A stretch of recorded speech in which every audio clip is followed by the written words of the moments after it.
While the Son of God healed the sick, were kingdoms rising or falling under the same sun? What was stirring across the ancient lands of Africa?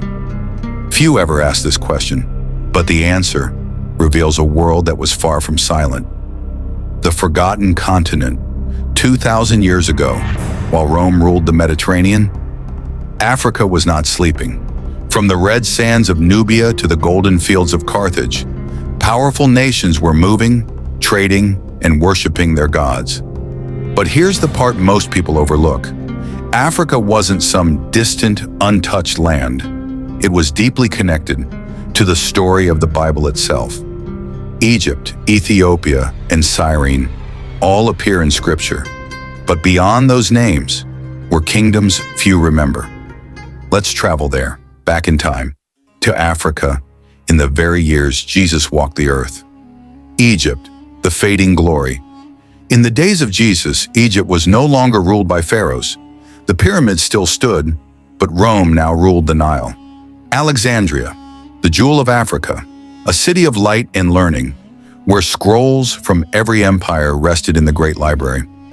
It was here that Jewish scholars studied the scriptures in Greek, creating the Septuagint, the translation Jesus and his apostles later quoted. Imagine this.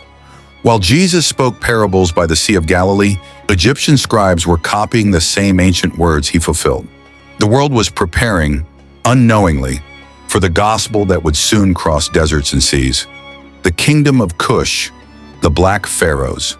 South of Egypt, along the mighty Nile, lay the kingdom of Cush in what is now Sudan. Its capital, Meroe, was alive with iron forges and royal tombs, a land of black kings and warrior queens. Fun fact, the title Candace, often found in ancient records, wasn't a name, but a royal title, like Pharaoh or Caesar. And the book of Acts tells us of one of her servants, a high official, a eunuch, traveling from Jerusalem, reading the words of Isaiah. He met a man named Philip, and there in the desert, he became one of the first African believers. The gospel reached Africa, not through conquest, but through a single divine encounter. Perhaps the Spirit had already prepared the soil. Carthage, Rome's rival. Across the northern coast, Carthage had once shaken the might of Rome. Though destroyed a century before Christ, its ashes still whispered stories of Hannibal, the warrior who marched elephants across the Alps. But by Jesus' time, New Carthage had risen. A Roman city, yet still African at heart. Merchants, philosophers, and priests mingled in its markets. And soon, Christianity would take deep root here. Men like Tertullian and Augustine, giants of the faith, would rise from this soil within a few generations. Africa was not just watching history, it was shaping the faith that would one day circle the globe. Deep Africa, lands beyond the maps. But beyond Rome's maps, beyond the deserts in the Nile, lay lands that few outsiders had ever seen. In West Africa, kingdoms traded in gold, ivory, and salt. In the Horn, seafarers from Axum linked trade between India and Arabia. While Jesus taught fishermen to become fishers of men, African sailors rode the monsoon winds, connecting the ancient world through faith and commerce. Could the stories of the prophets have reached these distant shores before missionaries ever arrived? Archaeologists still uncover clues, ancient crosses, Jewish communities, fragments of scripture, hidden deep in Africa's sands.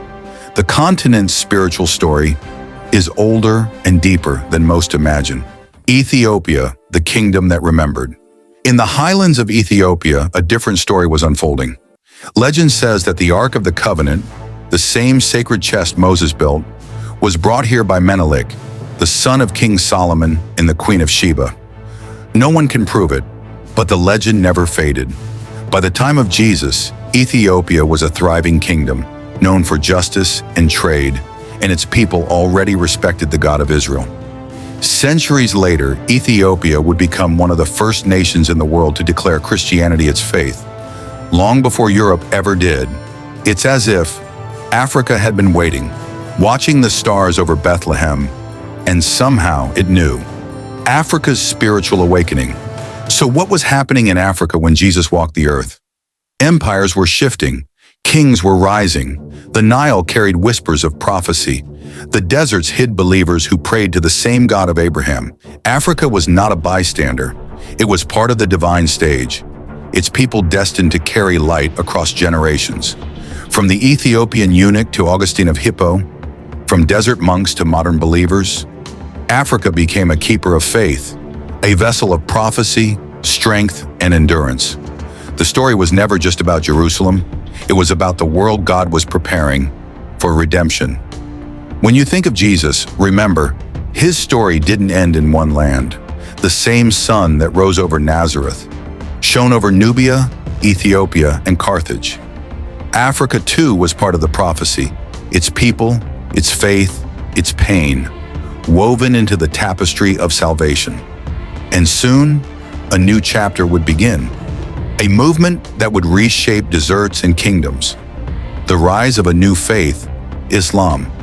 But how did it start? And what ancient prophecies pointed to it long before Muhammad was born? That is the mystery we'll uncover next. Subscribe so you don't miss it, because every continent has a story in the plan of God.